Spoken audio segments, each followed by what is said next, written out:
Vyhlásenie za mier a zvrchované slobodné Slovensko. Slovensko, povstaň.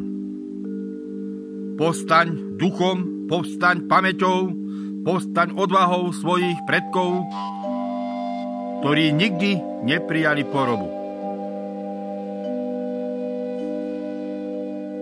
Bratia a sestry, Slováci,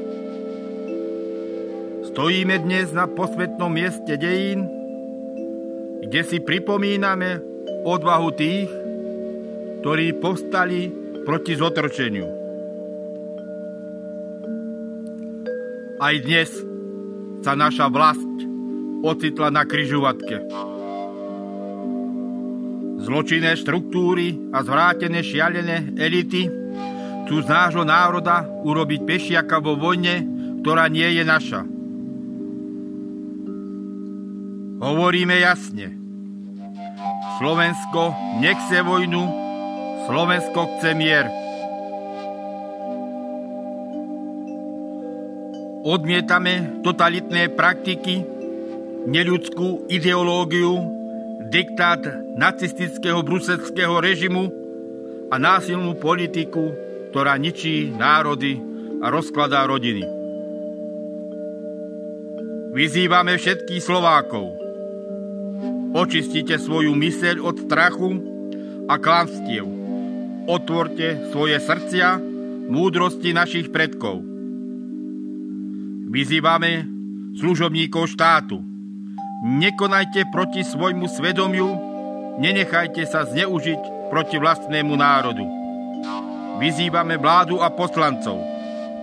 Prestaňte kolaborovať s cudzými mocnosťami, vypovedzte protiústavné zmluvy, ochránte Slovensko pred osudom Ukrajiny.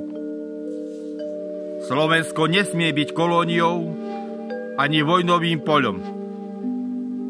Slovensko má byť nositeľom mieru a života. Bratia a sestry, povstaňme dnes duchom, ako kedysi povstali naši predkovia. Nezabúdajme, vojna ničí, mier buduje. Nenávisť rozdeľuje, láska spája. Strach zotročuje, vedomie a pravda oslobodzuje. Sme deti Slovenska, verné svojmu rodu a národu. Odmietame vojnu, násilie i klamstvo. Sľubujeme chrániť mier, slobodu a dôstojnosť človeka.